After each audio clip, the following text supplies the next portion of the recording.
Beneath the ordinary world lies a veil, and behind it, the voices of the lost still whisper. We are your guides into the shadows, where true crime meets the paranormal. From chilling crimes to haunted histories, we uncover the stories that refuse to rest. This is Veil of Echoes.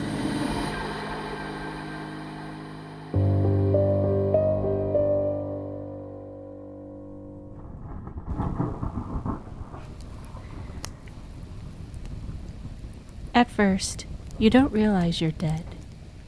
The house is quiet, too quiet. Your body is cold, but somehow you can still feel the room around you. The flicker of candlelight, the sound of your mother crying downstairs, and the man standing beside your bed. Watching you. You try to speak, try to move, try to scream that something is wrong, but no sound comes out. Because your neck is broken, and the man everyone believes is grieving you is the one who killed you. Days pass, then weeks, and still, no one knows the truth. Until your mother starts seeing you. At the foot of her bed, standing in the doorway, appearing in the darkness long after midnight. And according to her, you came back for one reason. To tell her what happened. What followed would become one of the strangest murder cases in American history. A trial involving ghost testimony. A dead woman's voice, guiding investigators toward a killer. Because in Greenbrier County, West Virginia, the dead may not stay silent.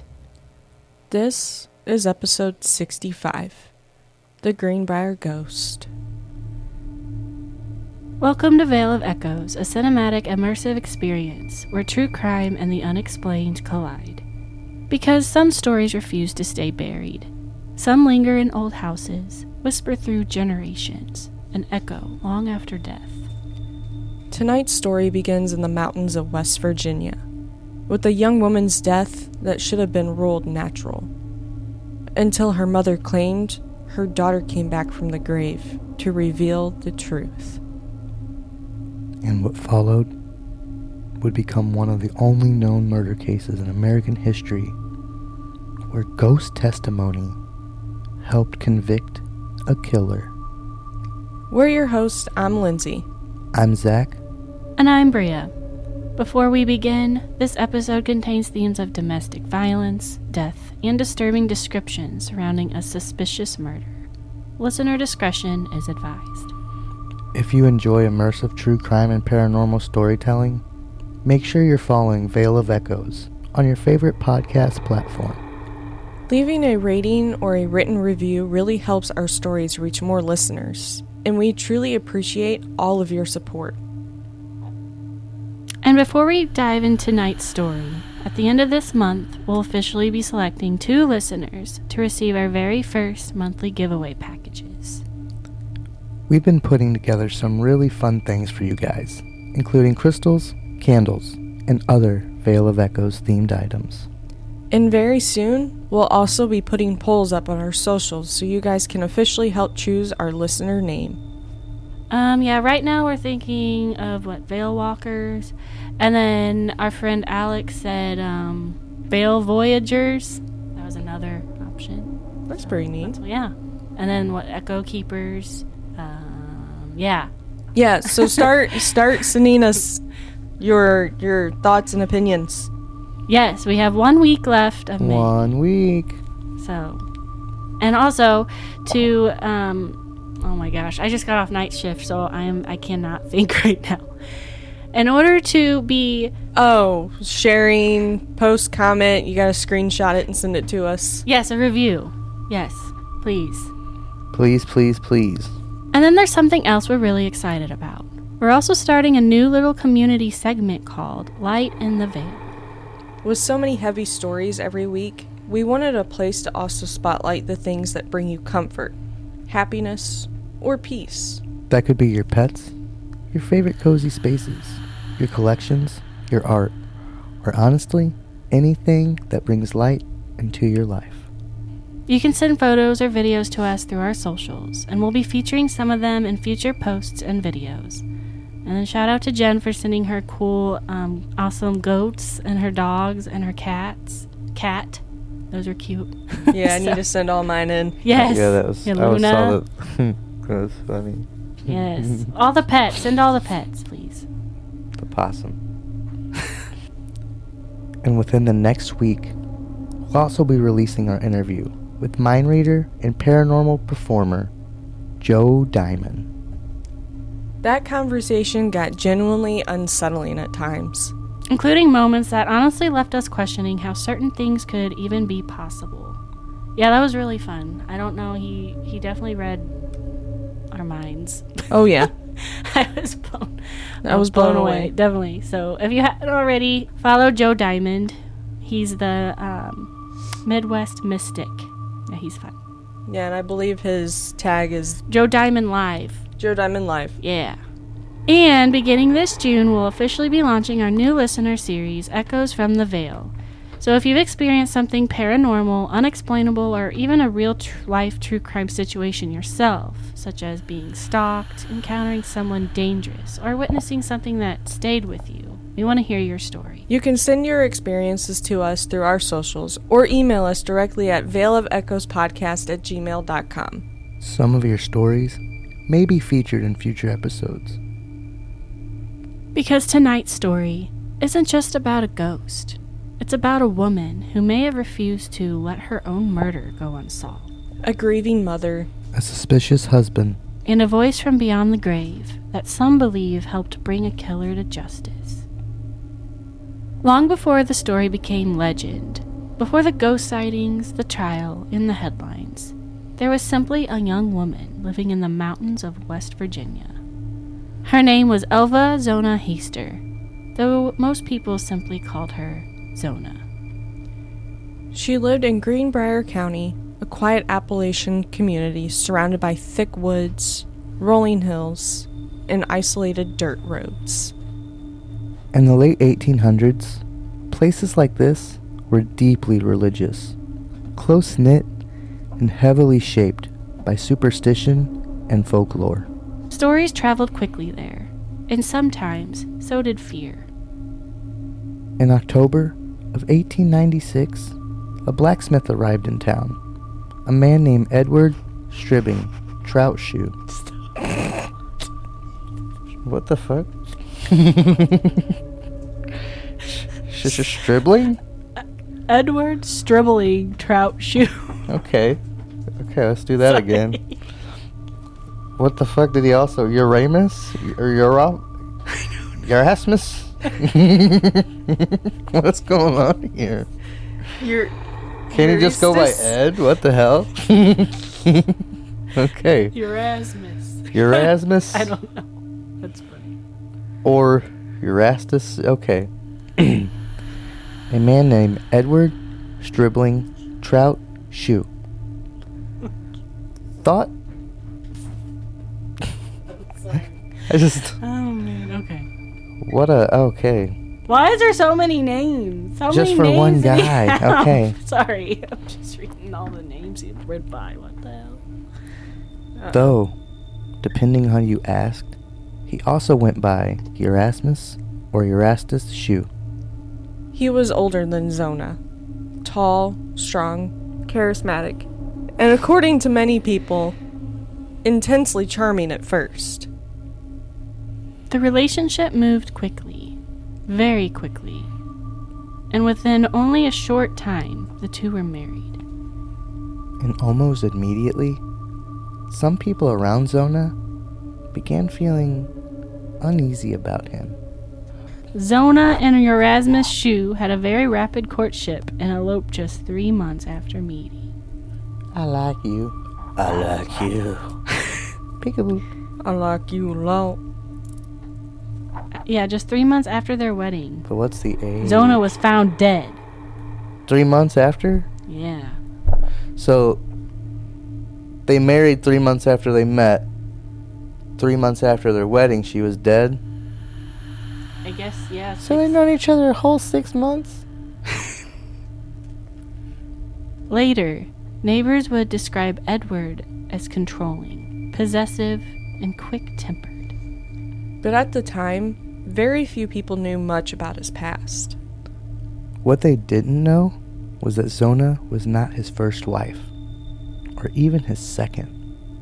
And both previous marriages had ended badly. One wife accused him of cruelty before leaving him.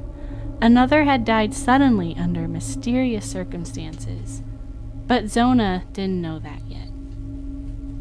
On January 23rd, 1897, just 3 months after the wedding, everything changed. That morning, an 11-year-old neighbor boy named Andy Jones arrived at the Shue home to help with chores. Instead, he found Zona's body, lying at the bottom of the stairs. Motionless, cold, already dead. Terrified, the boy ran for help before someone was sent to retrieve Edward's shoe from the blacksmith shop where he was working. According to reports, Edward appeared distraught. He rushed home, lifted Zona's body into his arms, and refused to leave her side. But as neighbors gathered, some began noticing strange details. During preparation for burial, Edward became strangely protective over Zona's head and neck. So I'm like, Please don't do anything to the head and the neck, please. It kind of reminds me of what the Lizzie Borden case. What was it with the bloody clothes, and she like blaming on her period or something? Something they found weird, like bloody but clothes in the barn. it's just like, man, you care so much about her, but it's like, yeah, examine all of her, but we gotta say, no, hang on, wait a minute. No, you can't, not the neck. You can not look the at neck and the everything. head. You can look at everything but the neck and the head. Don't touch it. Like, what happened? She fell down the stairs. Oh my god. Okay. I just can't, like, People come were on, dumb bro. back then. I'm sorry. Back then. They're Well, still I mean, dumb they're today. They're still dumb. Watch all the Chris Watts videos. Those are. I know everything that happened was terrible, but those videos are so. The realization's the funniest fucking thing. He's Well, like, I mean investigators back then. They're like, oh, we're not going to check your they're head and still neck. fucking dumb too. No, they're but- still dumb. That's what I mean, but they were, I don't know. Don't listen. No, I get what you're saying. You said, no. You can't check her neck. Oh, okay. We won't do that, sir. You Well, can't do that. He carefully positioned pillows and folded fabric around her head. He tied a large scarf around her neck, claiming it had been her favorite. And anytime someone got too close, he became agitated, almost panicked. Local doctor and coroner Dr. George Knapp arrived to examine the body. But Edward never stopped hovering near Zona, holding her head, interrupting the examination, refusing to leave the room. I'm sorry. What? So suspicious, like, The doctor's like, oh, okay. the doctor's coming. Yeah, doctor, come in. He rushes over, grabs her head. Yeah, go ahead, check everything. I'm just sitting here imagining him just sitting there holding the head and, like, I'm sorry. covering the neck. I mean, that's poor lady. That sucks for her. That's awful, but what? Interrupting an examination to put her favorite scarf on. Dude, what the fuck are you doing right now? So stupid. Straight stupidity. Yep. Yeah, I'm not guilty at all. That don't scream suspicious. And eventually, Dr. Knapp stopped the examination early. The official cause of death was listed as natural causes, or what some reports described as an everlasting faint. No full examination of her neck was ever completed. And for a brief moment, the story should have ended there. A sudden death, a grieving husband, and a quiet burial in the hills of West Virginia. But Zona's mother didn't believe her daughter died naturally. And within days, she would claim her daughter returned from the grave to prove it. Because according to Mary Jane Heaster, the dead were not finished speaking. After Zona's funeral, her mother, Mary Jane, couldn't shake the feeling that something was terribly wrong. Edward's behavior unsettled her.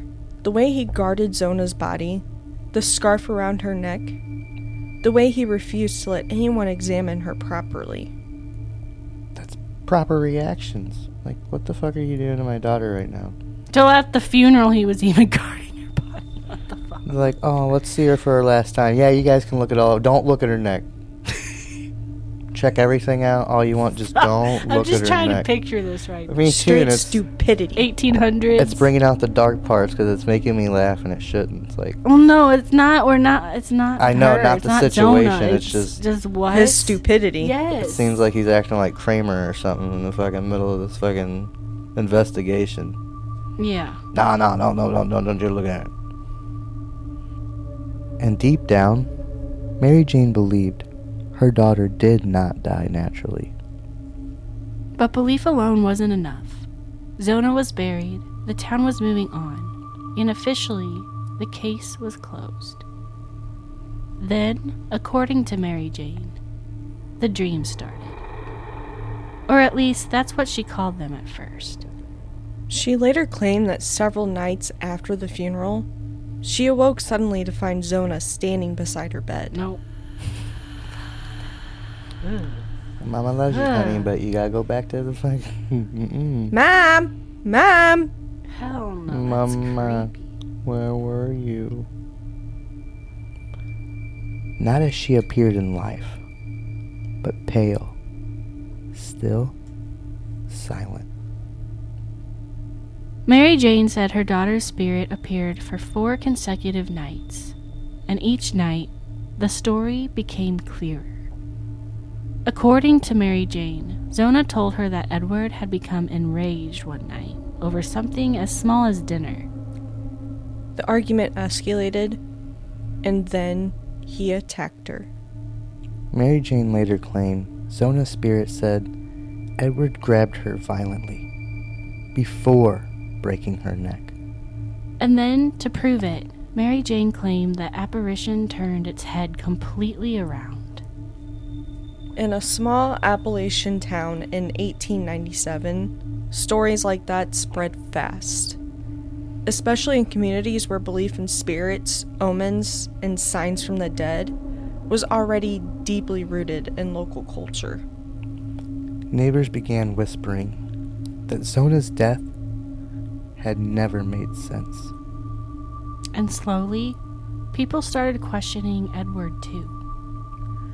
Determined to be heard, Mary Jane traveled to Lewisburg to speak with local prosecutor John Alfred Preston. At first, he reportedly dismissed the ghost story entirely.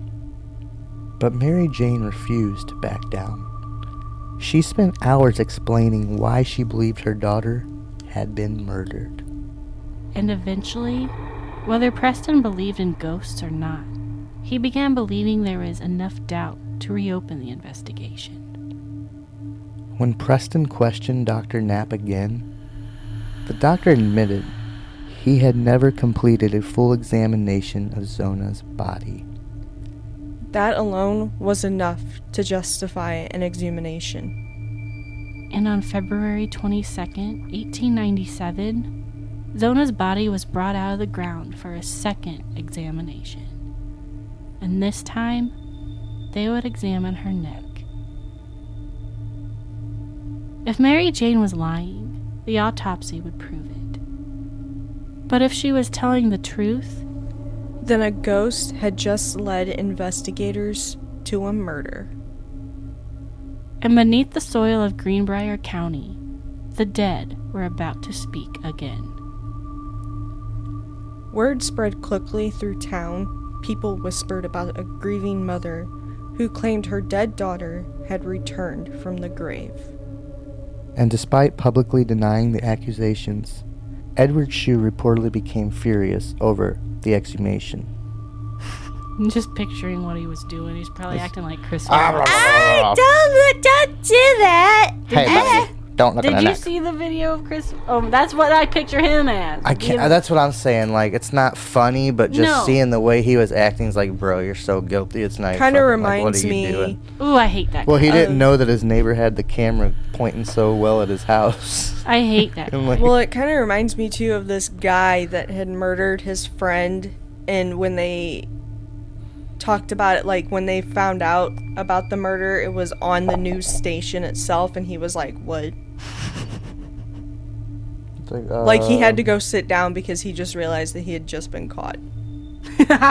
Yeah. Do you remember? This just came. God, what was his name? The hitchhiker guy. The one that like hitchhike axe killer kid. Yeah, yeah, and then he ended up really like Murdering this yeah. old man. Yeah. Dumbass. I don't remember what his name was, but yeah, I remember who you're talking about. Yeah, that interview was, well, at the time it was funny before he ended up killing this guy, but of course he denied it too. So it was self-defense. Yeah. But by then, it was too late to stop it. Zona's body was transported to a nearby one-room schoolhouse, where an inquest jury gathered to witness the autopsy. For hours, doctors carefully examined her remains, and almost immediately, they noticed something disturbing. Her neck did not move naturally. The examination revealed that Zona's neck had been broken. Not only that, her windpipe had been crushed.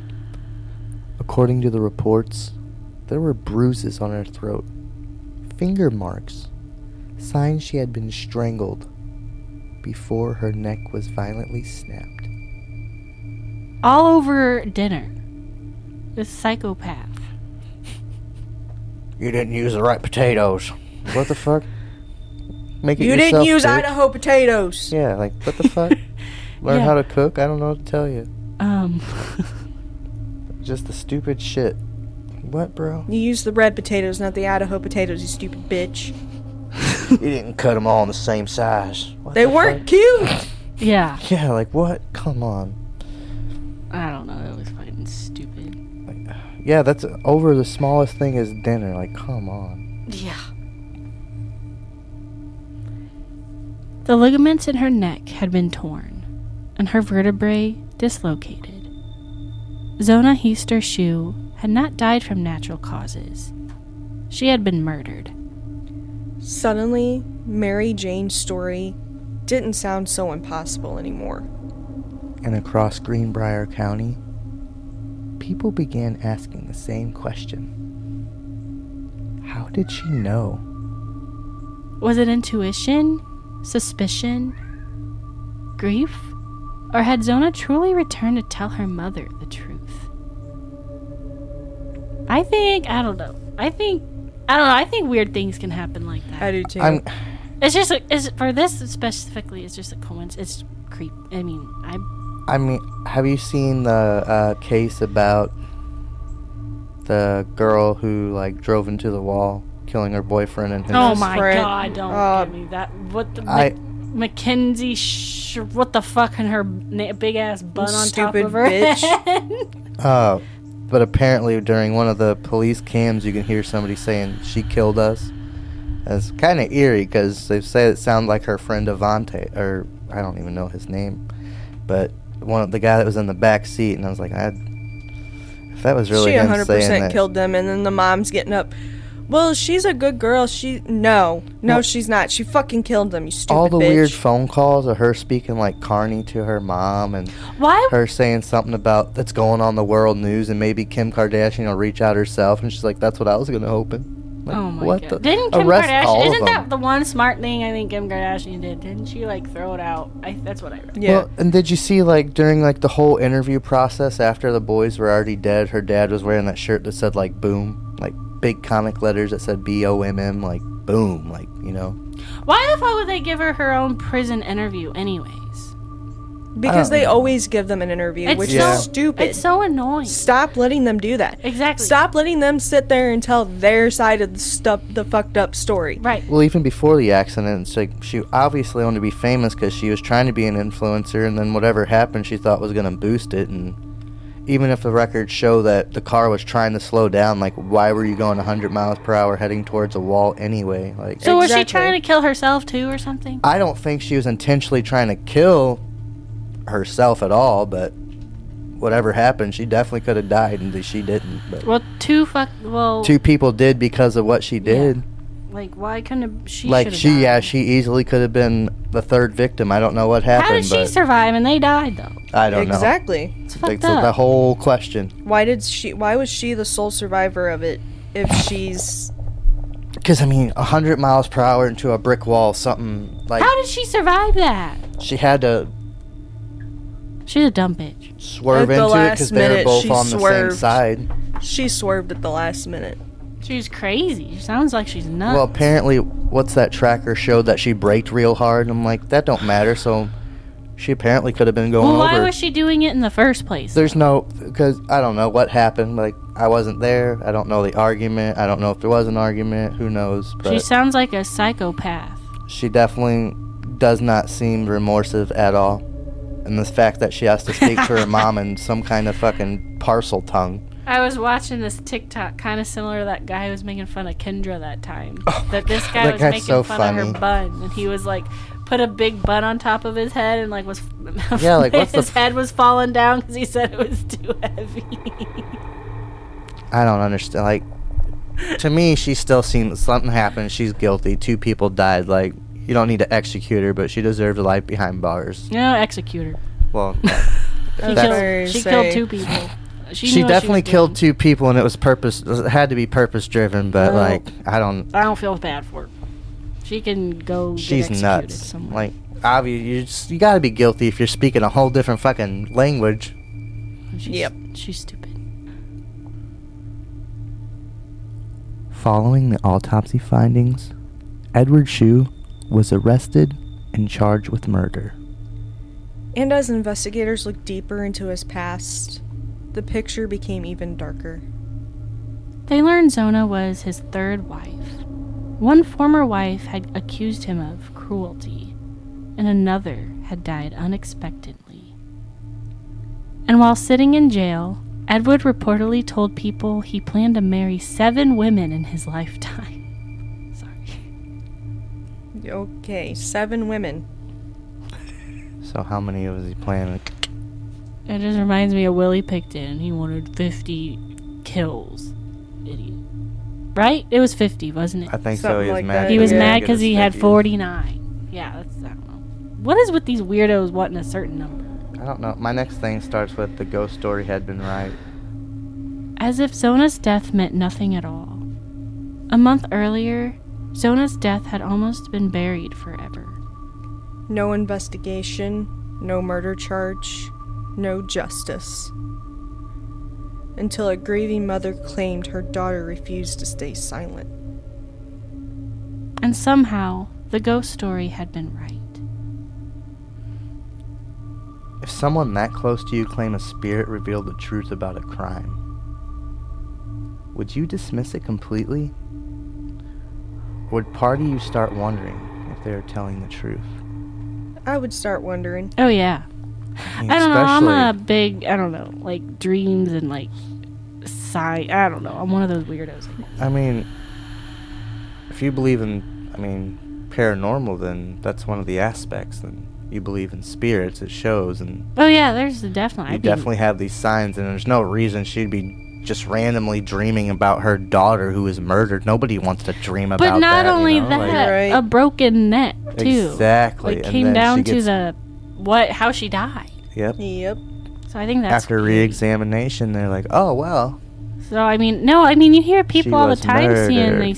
seeing their loved one. Like my mom, for instance, when her grandpa died, but that night or the night of his funeral, she saw him, and my brother's dad saw his shadow in the doorway, and then like the plants from the funeral home were like moving, like the leaves were moving, like wind was, I don't know, but they both saw his silhouette and stuff. That's creepy, but like that stuff, Yeah, like I yeah. believe, Yeah. energies or whatever can come to Yeah. interact. I feel like my grandpa stuck around my grandma's house before they tore it down. My great-grandpa. Down there in the Hillsborough one. Yeah. Because they said they felt... I don't know what they were doing, but they said, like, the window slammed on them when they were in there. And it was maybe the day after or the day of his funeral. We were all over there, and they were cleaning up, helping Grandma. But that's always a good time. Yeah. They're leaving little messages. Mm-hmm. After the autopsy results became public, fear and suspicion spread rapidly through Greenbrier County. People who once viewed Edward Shue as a grieving husband now saw him very differently. Because the deeper investigators looked into his past, the more unsettling it became. Stories of cruelty, violence, control, and the growing realization that Zona may not have been his first victim. While awaiting trial in the Lewisburg jail, Edward reportedly remained strangely confident. According to reports, he openly told people he believed he would walk free. There was no eyewitnesses, no confession, only circumstantial evidence. And one impossible story about a ghost. The trial officially began on June 22nd, 1897. The prosecution's case focused heavily on the autopsy findings, the injuries to Zona's neck, and Edward's suspicious behavior before the burial. But looming over the entire courtroom was the story everyone in town had already heard.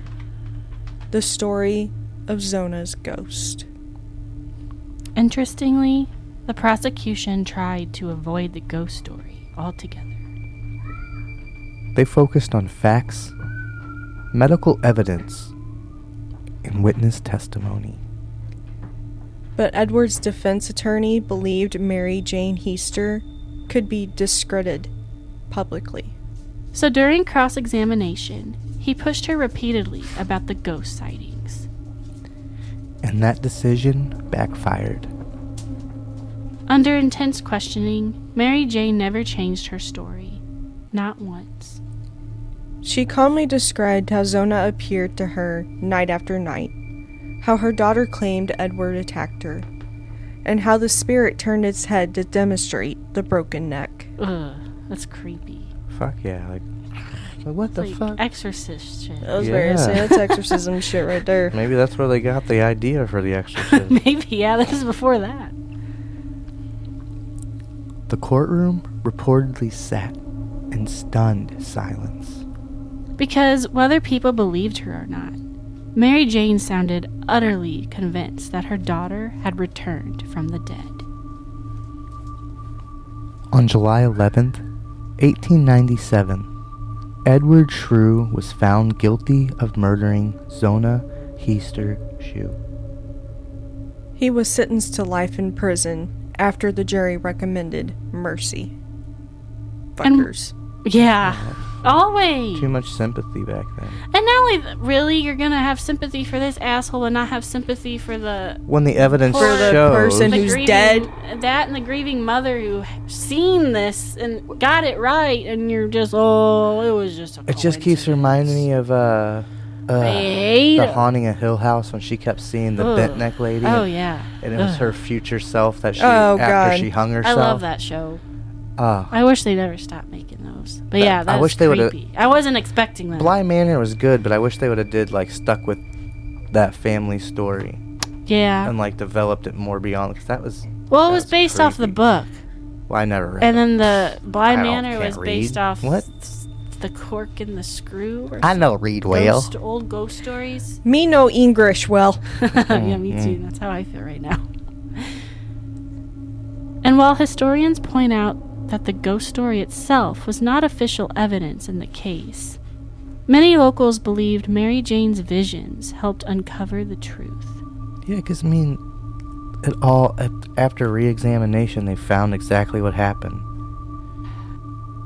To this day, the Greenbrier Ghost remains one of the strangest cases in American history. A murder investigation reopened because the mother claimed her dead daughter spoke to her. and a killer convicted after the dead refused to stay silent. Because in Greenbrier County, even death wasn't enough to bury the truth. And after Edward was convicted, the story should have faded into history. Another Appalachian murder, another man sent to prison, and another grieving family left behind. But this case was different, because people weren't just talking about the crime itself. They were talking about the ghost. And over time, the haunting became inseparable from the murder. Edward Shue was taken to the West Virginia State Penitentiary in Moundsville to serve his life sentence. But he would never leave prison alive. In March of 1900, less than 3 years after his conviction, Edward died behind bars during an epidemic outbreak. Alright, I'm so tired of these fuckers getting the easy way out. They always do. Yeah, he should have been strangled and his neck should have been broken. Exactly! And fittingly, he was buried in an unmarked grave. Why? He shouldn't have been buried He shouldn't at all. even been buried, no. Yeah, None of should've these just been fuckers should be fucking buried. They hung should in a just tree be and pecked by yeah. crows. Yeah, exactly. But Zona's story didn't disappear with him. For generations, people across Appalachia continued retelling the legend of the Greenbrier Ghost. A young bride murdered by her husband, a mother visited by her daughter's spirit, and a ghost that may have helped solve its own murder. Ugh, that's so creepy. That'd be a sick movie. That's There's awesome. gotta be Fuck one of yeah. Good for her.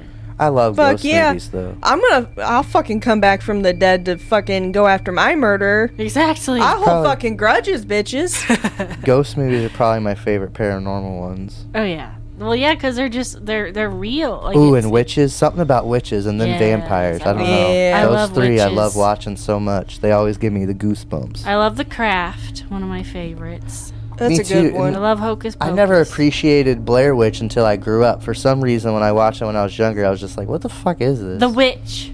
The Witch is good. Yeah, Season of the Witch. I really like that one. Season of the Witch is Two of very my favorite good. people have played in it. I love Nicolas Cage and Ron Perlman. It's Ron like- Perlman, I'm gonna say this. If you follow him on social media, he is the wokest motherfucker ever. And you wouldn't think of it looking at him because of how he is and the characters he portrays. I mean, with Clay, I guess I could see that. Hellboy. Today, near the cemetery where Zona is buried, stands a historical marker placed by the state of West Virginia. And written on that marker are the words that still unsettle people more than a century later. Only known case in which testimony from a ghost helped convict a murderer. Okay, if any of our listeners live there, please send us a picture. Yes. I've seen it, but that's Please. cool. I want to see it. That's good. Like in person. Let's go! West Virginia. Now I need to sing that Take song. me home. Here we come. Country roads. Of course, skeptics argue Mary Jane Heaster likely suspected Edward long before the visions began. Some believe her dreams were simply grief, combined with details she subconsciously noticed at the funeral. Others believe the ghost story itself became exaggerated over time, a legend built from tragedy. But even skeptics admit, without Mary Jane pushing investigators to reopen the case, Edward Shue may never have been arrested at all. And maybe that's why this story still lingers. Not because people fear ghosts, but because deep down, people want to believe the truth cannot stay buried forever. That even after death, victims still matter. And maybe sometimes they still find a way to be heard. Especially in places where the mountains remember everything. More than a century later, people still ask the same question. Did Zona Heaster Shue really return from the dead? Was Mary Jane Heaster visited by her daughter's spirit? Or was she a grieving mother desperately searching for answers? And if the ghost story never happened, would anyone have questioned Zona's death at all? Because even stripped of the paranormal elements, certain parts of this case remain deeply unsettling. The scarf wrapped tightly around Zona's neck, Edward refusing to let anyone examine her properly, the rushed burial. And the fact that the original examination ended before doctors ever discovered her neck had been broken. A murder that nearly disappeared forever. In Appalachian culture, stories about signs, spirits, and messages from the dead have existed for generations. Dreams were often seen as warnings, visions carried meaning, and many families believed the dead could return when something was left unresolved. Which makes this case feel almost inevitable, like the story belonged to the mountains long before it became famous. But maybe the Greenbrier Ghost has survived all these years for another reason, too. Because beneath the folklore, there's something painfully human at the center of it. A young woman whose voice was nearly erased. And a mother who refused to let people forget her, whether the visions were real or not. Maybe Zona's ghost never appeared at all. Maybe grief simply pushed Mary Jane to notice what others ignored. Or maybe some truths refused to stay buried. A broken neck beneath the scarf. A mother waking in the dark. A dead woman standing beside the bed, asking to be heard. And somewhere in the hills of West Virginia, people still wonder what really visited Mary Jane all those nights ago. And that concludes this episode of Veil of Echoes. If you'd enjoyed tonight's episode, make sure you're following Veil of Echoes on your favorite podcast platform. You can also follow us on TikTok, Instagram, and Facebook for teaser clips, tarot-style posts, weekly polls, and behind-the-scenes content. This Monday, we continue one of the darkest stories in modern American history. In part 2 of our Columbine series, we step deeper into the aftermath. The library. The survivors who made it out alive. And the moments inside that room that would haunt people forever. The fear, the confusion, the desperate attempts to survive. And how Columbine changed schools in America forever. Until next time, keep your ears open. And the veil closed.